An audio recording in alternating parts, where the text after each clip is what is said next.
Hungary is a major importer of Russian oil, making up just over 65% of their oil supplies.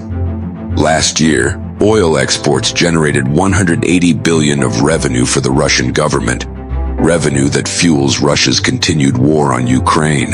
In response to the full-scale invasion, the EU and its partners swiftly moved to wean the European market off of fuel and energy from Russia. But Hungary, Slovakia, and Czechia were given a temporary exemption after Hungary's Prime Minister Viktor Orban argued that landlocked countries such as itself needed more time and money to adapt their infrastructure to non-Russian oil. And now, 2 years later, Czechia has nearly managed to rid itself from Russian crude. However, Hungary and Slovakia's progress is far, far less. Energy experts accuse Budapest of prioritizing cheap Russian oil over its own energy security.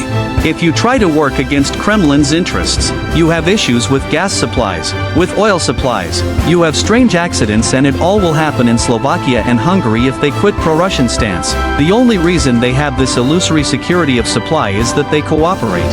Orban remains one of the few European leaders to maintain a close relationship with President Putin.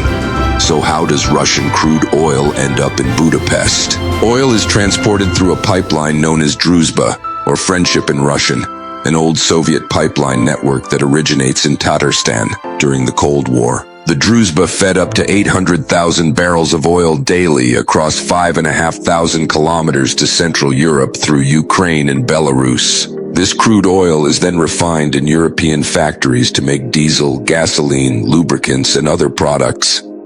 Shortly after the full-scale war, Ukraine terminated the last of the oil-derived products it imported from Russia.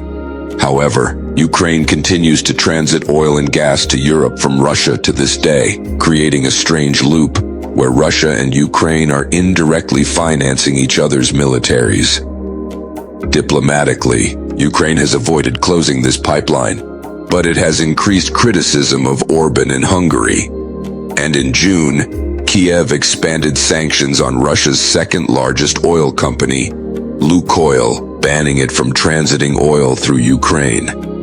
It has not blocked transit from other Russian exporters, but it sent a political message to Hungary that was received loud and clear. Lukoil provides 2 million metric tons of crude oil to Hungary, making up around 1/3 of Hungary's total supply, as well as 45% of Slovakia's supply. In response, Hungary accused Ukraine of blackmail and endangering their energy independence.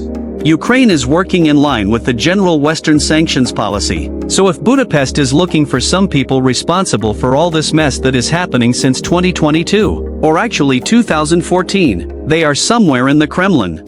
Budapest turned to the European Commission to intervene, yet Brussels found no immediate threat to either Hungary or Slovakia. Data showed that the volumes of Russian oil through Druzhba had not dropped since the embargo, likely because other Russian companies have filled Lukoil's place.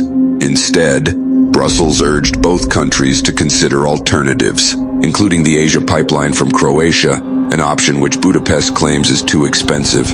Of course, Russian oil might be less expensive than alternatives, but energy crisis is obviously more expensive than any supplies from Russia coming, so you can lose it anytime. Russians could close the tap anytime using any pretext they want. Ukraine, for its part, continues to encourage Europe to break free of Russian energy, which helps fund the war. And Kiev has become more aggressive in the past year in targeting Russia's oil industry, including drone-striking Russian refineries. It's not clear why Kiev only targeted Lukoil and not other Russian companies, but some experts say Ukraine is flexing its muscles on the European stage instead of waiting for a diplomatic solution. But earlier this week, Budapest said it's found a way to unblock Lukoil imports while complying with sanctions by taking ownership of the oil before it enters Ukraine. We don't know if Ukraine has given consent, but Hungary is still determined to run on Russian fuel. Stories like this one often go unnoticed in the broad aspect of the war. But I find it bizarre that Ukraine and Russia are inadvertently funding each other, but business still goes on even in the middle of a war. That's why I like to show the side of the economic war, to show what goes on behind the scenes. So if you're interested in these kind of stories, Please like and subscribe and tune in tomorrow, September 4th, for episode 2 of our new travel show, Dare to Ukraine.